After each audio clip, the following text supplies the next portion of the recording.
What's up, everyone, and welcome back to Movie Race.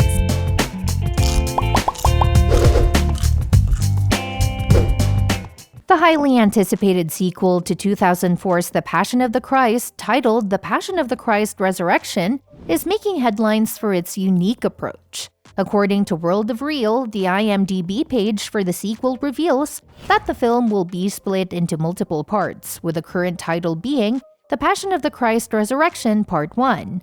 This suggests that additional parts, possibly Part 2 and beyond, are in the works and will be released at a later date. Jim Caviezel, who portrayed Jesus in the original film and is set to return for the sequel, hinted at the possibility of multiple films during an interview posted on Mihail Orhovic's YouTube page in July 2023. Caviezel mentioned that Mel Gibson, the director, has been dedicated to the project for a long time and predicted that it could be the biggest film in history, potentially spanning 2 or even 3 parts. The Passion of the Christ Resurrection has been in development since 2016, with Gibson once again taking the director's chair. Co-written by Gibson and Randall Wallace, the film will focus on the events surrounding the resurrection of Jesus. The IMDb page describes the first part as concentrating on the 3 days between the crucifixion and resurrection, when Jesus descended to Abraham's bosom to preach and resurrect Old Testament saints. Gibson, in a July 2023 update, mentioned having 2 different scripts for the sequel. One script is structured and aligns more with expectations, while the other is described as an acid trip, delving into other realms and featuring scenes in hell with falling angels. As per IMDb, The Passion of the Christ Resurrection Part 1 is slated for a 2025 release, with production expected to commence in January 2024. The sequel promises to offer a unique and immersive cinematic experience, building on the success of its predecessor. That being said, the movie needs to overcome or address the controversies that the first movie received. The first one is a question of historical and biblical accuracy. While some critics argue that Mel Gibson may have added elements to the historical and biblical narratives of first-century Judea and Christ's crucifixion, certain scholars defend the film by emphasizing that its primary focus isn't on historical accuracy. Biblical scholar Mark Goodacre, for instance, pointed out that he couldn't find any documented instance of Gibson explicitly claiming the film to be historically accurate. According to Gibson, his main responsibility was to stay faithful to the story without contradicting the scriptures. He believed that there was room for artistic interpretation using logic, imagination, and alternative readings to fill in certain gaps. An example of this approach is a scene depicting Judas Iscariot tormented by demons in the form of children. Another scene features Satan carrying a demonic baby during Christ's flogging, seen as a twist on traditional depictions of the Madonna and Child, symbolizing Satan and the Antichrist. Gibson explained this as the distortion of something good by evil, taking the tenderness and beauty of a mother and child and altering it slightly. When asked about the film's fidelity to the New Testament, Father Augustine de Noia of the Vatican's Doctrinal Congregation clarified that Gibson's work is not a documentary, but remains faithful to the fundamental structure common to all 4 Gospels, emphasizing its adherence to the New Testament. Besides this, the movie also received allegations of anti-Semitism. The movie received a lot of backlash before it was released because of what some saw as anti-Semitic material. 20th Century Fox decided not to distribute the movie as a result of this controversy, citing issues brought up during a demonstration outside the News Corporation building. Assemblyman Dov Hikind of New York, who participated in the demonstration, advised other businesses not to release the movie because it might harm Jews all over the world. A draft of the script was obtained prior to the film's theatrical release by a joint committee made up of the Department of Interreligious Affairs of the Anti-Defamation League and the Secretariat of Ecumenical and Interreligious Affairs of the United States Conference of Catholic Bishops. In their statement, they described it as one of the most troublesome texts relative to anti-Semitic potential that any of us had seen in 25 years. The main storyline was criticized for portraying Jesus being relentlessly pursued by a group of Jews led by the high priest Caiaphas, who allegedly coerced Pilate into executing Jesus.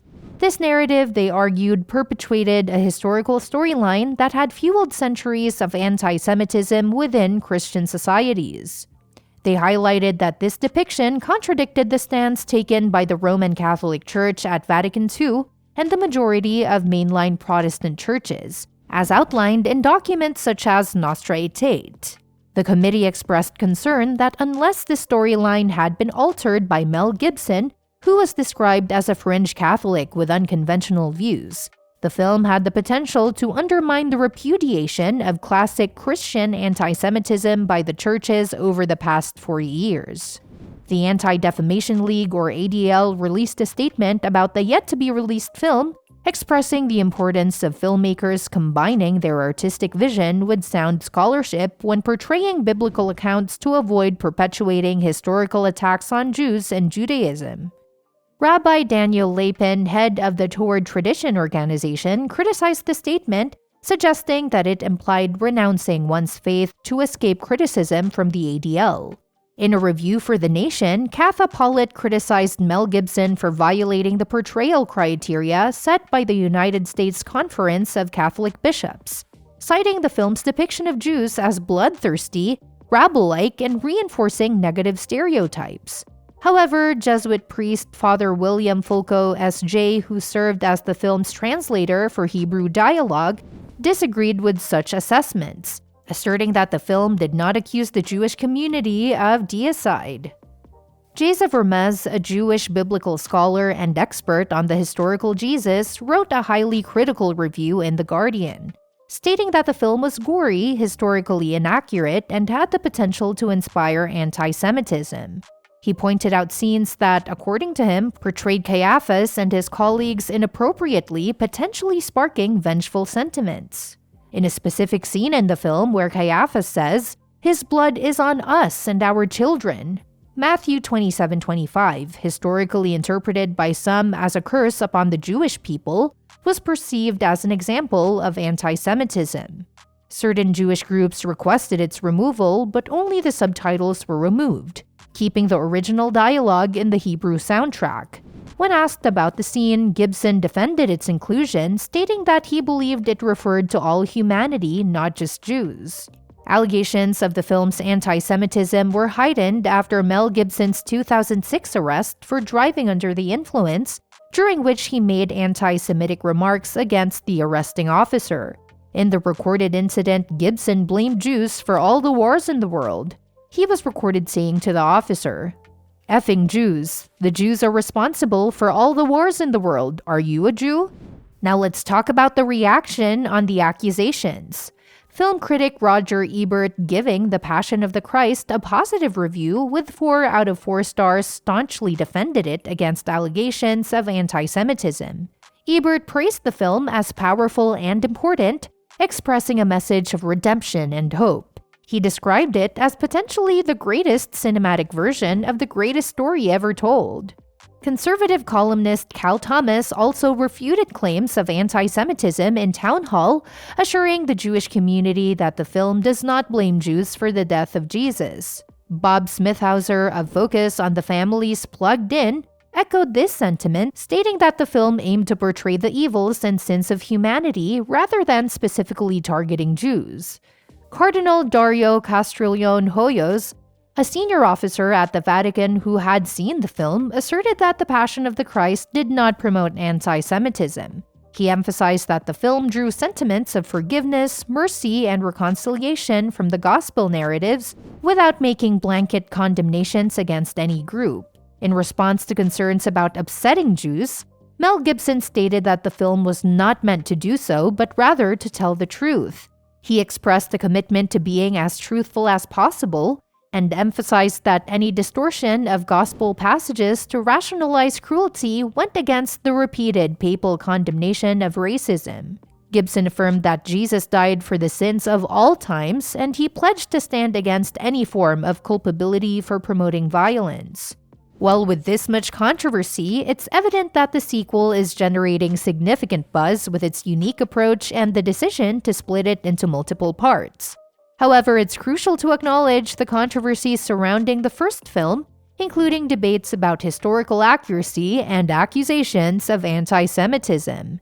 Now we'd love to hear your thoughts. Are you excited about the sequel, and how do you feel about the controversies surrounding the original film? Do you think Mel Gibson can navigate these challenges and deliver a compelling cinematic experience with the Passion of the Christ Resurrection? Share your opinions in the comments section, and don't forget to like and subscribe for more intriguing content. Stay tuned for the latest updates.